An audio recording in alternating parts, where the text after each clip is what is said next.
Deus na Terra, isso é coisa lá do Calígula. Não confunda Carlos Magno com Calígula. É uma confusão maldita e fazem de propósito, sabe? Por isso que eles falam, na Revolução Francesa os reis se consideravam deuses na Terra. A gente não ouve isso. Você fala, não, nunca, nenhum rei foi lá e falou, eu sou o representante dele. Não. Só os imperadores romanos, né?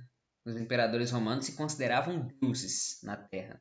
Mas fora eles... Eu sou representante de uma tradição. E a tradição diz que eu sou o pecador, me ajoelho e etc. Que é o que Dom João fazia, Dom João VI fazia. Ele era fiel a essa tradição. Deu para entender o que é a legitimidade? Num certo momento, o que acontece com essa legitimidade? Que aula do professor, hein? Que aula do professor sobre legitimidade. E agora ele vai mais fundo ainda nesse conceito. Aquela veia decreta.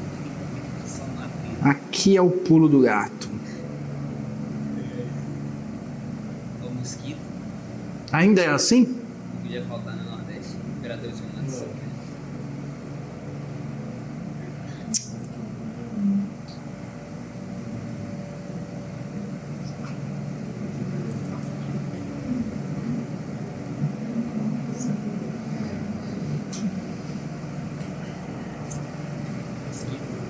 O que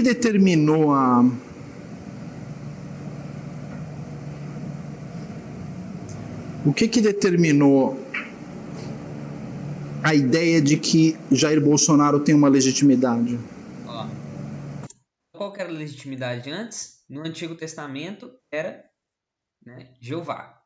E a tradição dele, a tradição de Jeová, certo? Os outros impérios vão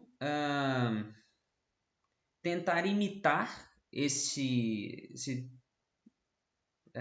conceito de forma imperfeita. Só tem de forma perfeita na Bíblia. Então é isso que dava legitimidade para as monarquias, né? Primeiro, a legitimidade sanguínea e segundo, a legitimidade de carregar uma tradição, de ser o representante de uma tradição. Agora, numa república, numa democracia, o que é que dá legitimidade? Imperadores reivindicam o título Kairos, senhor. No Império Romano, sim. Mesmo Margaret Thatcher, que era firme, mas era uma tremenda abortista. Que isso, cara? Margaret Thatcher era abortista? Democracia. Lendo as mensagens das tias de Zap. Daí ele tá... Vocês vão ver, na frente ele vai falar, mas ele tá procurando um artigo. Ele vai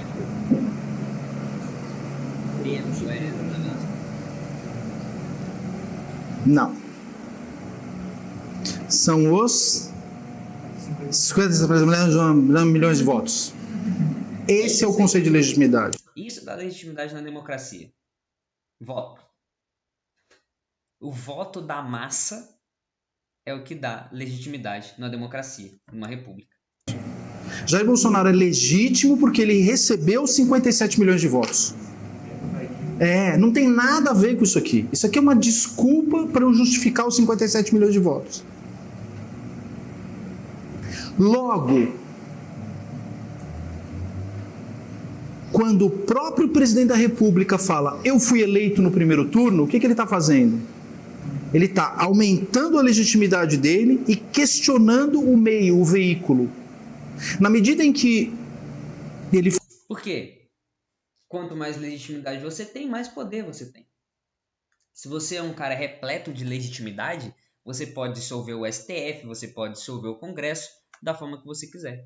O problema é quando você não tem essa legitimidade ou você não tem os meios para isso, né?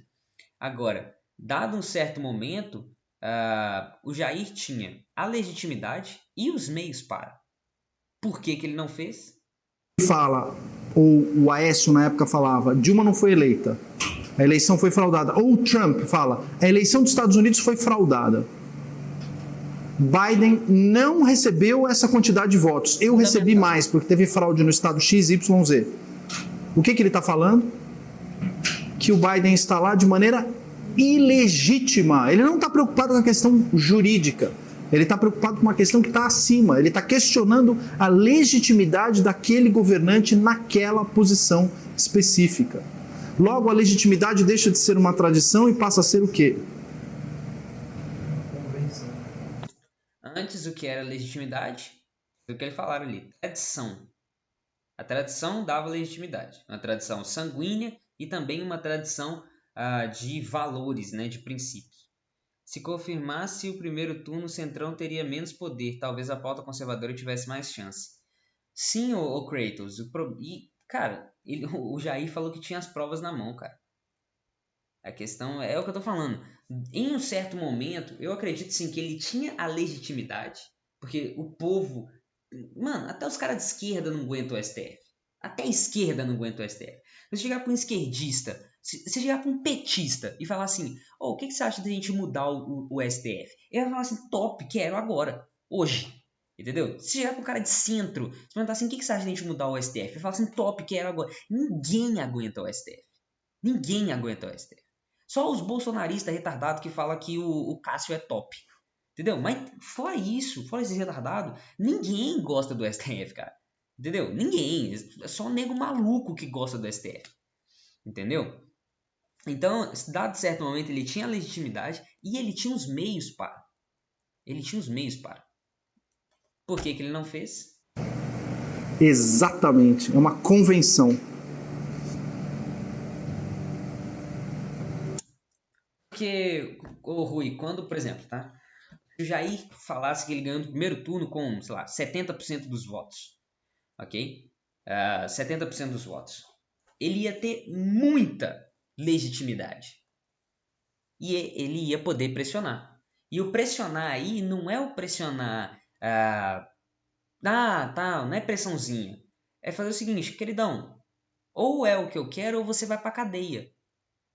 Essa seria a pressão que ele deveria fazer. E no final mandar o cara pra cadeia. Ou você passa a reforma do judiciário, que tem que ser passado no Congresso, ou você passa a reforma do judiciário, ou eu te mando pra cadeia. Aí o que ele tinha que fazer? Passar a reforma do judiciário e mandar os caras pra cadeia. É a mudança do Bolsonaro no STF, exatamente. Eu tô procurando aqui, deveria ter deixado isso pronto antes, né? Cara, brigou ser um Mendonça mesmo. Mendonça. Espera só um pouquinho que eu vou pegar um...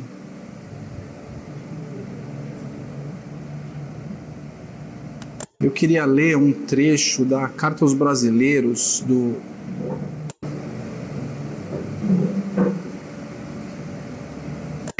com Goffredo Teles Júnior, em 1977, que ele nos lembra e ele sedimenta da melhor forma possível qual é o novo conceito de legitimidade.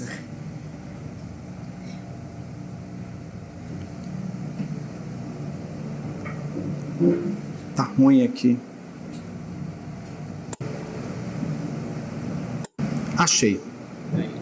Achei a Carta aos Brasileiros do Goffredo. Isso aqui é fundamental. Será que eu consigo achar aqui, ó, aqui? Indicar ninguém seria melhor, né? Vou nem entrar nesse assunto aí não, senão vou acabar me estressando. Carta aos Brasileiros, Goffredo. Que é um nome alemão, diga-se de passagem. Deixa eu ver se eu acho aqui.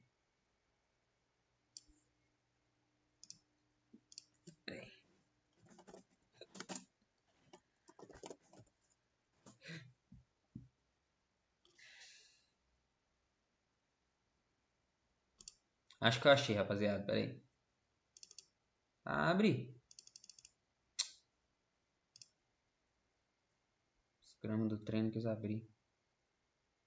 Nossa, abrindo um site de esquerdaço aqui, velho. Pera aí.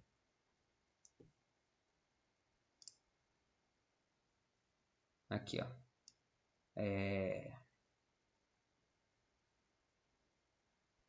Aqui, acho que é aqui, ó. Fundamental agora para a gente fazer a ponte e entender onde a gente está, tá bom? O legal e o legítimo. Aqui, ó. Aqui, ó. O legal e o legítimo. Ele tá lendo aqui, ó. Beleza? Todo mundo tá acompanhando, né? O legal e o legítimo. Deixemos de lado o que não é essencial. O que aqui diremos não tem a pretensão de construir novidade. Para evitar... Pera aí, rapaziada. Tinha conseguido aqui, peraí. Não, como é que eu fecho isso aqui? Eu não quero. É o Satanás.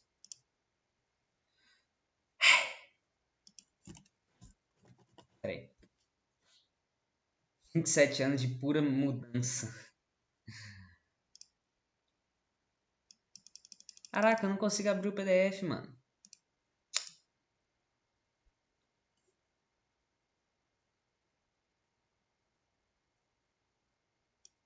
Pera aí, rapaziada. Tentando achar aqui, mas tá osso, viu? Pai do céu.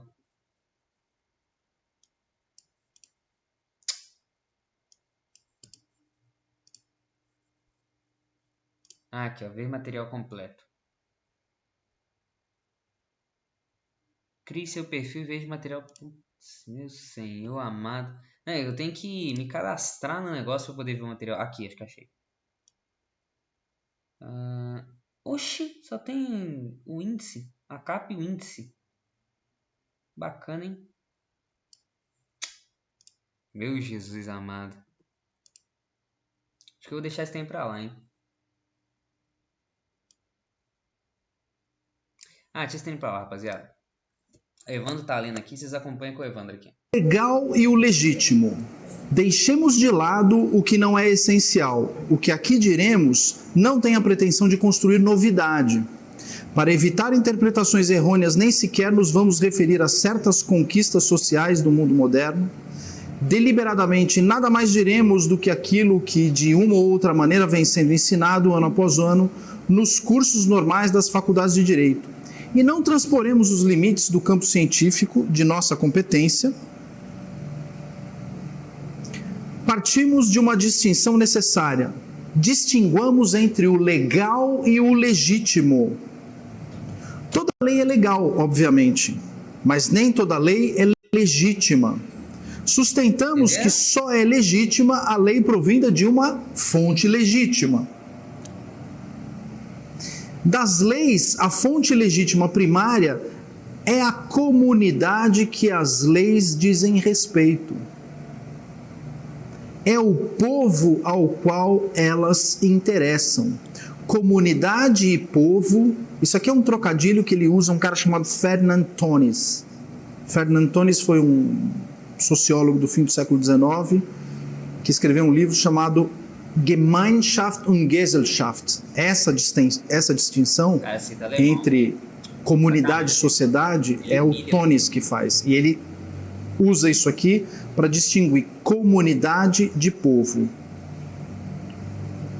Comunidade e povo, em cujo seio as ideias das leis germinam como produtos naturais das exigências da vida. Os dados sociais, as contingências históricas da coletividade, as contradições entre o dever teórico e o comportamento efetivo, a média das aspirações, das repulsas populares, os anseios dominantes do povo, tudo isso em conjunto é o que constitui o manancial de onde brotam normas espontâneas de convivência, originais intentos de ordenação, às vezes usos e costumes que irão inspirar a obra do legislador. Das forças mesológicas, dos fatores reais e imperantes na comunidade é que emerge a alma dos mandamentos que o legislador, na forja parlamentar, modela em termos de leis legítimas. A fonte legítima secundária das leis é o próprio legislador, ou o conjunto de legisladores que se compõem os órgãos legislativos de Estado. Mas o legislador e os órgãos legislativos somente são fontes legítimas das leis enquanto forem representantes autorizados da comunidade, vozes oficiais do povo, que é a fonte primária das leis. O único outorgante dos poderes legislativos é o povo. Somente o povo tem competência para escolher seus representantes. O governo do povo, pelo povo e para o povo. Abraham Lincoln, em seu discurso, que inclusive é muito famoso entre os americanos. Somente os representantes do povo são legisladores.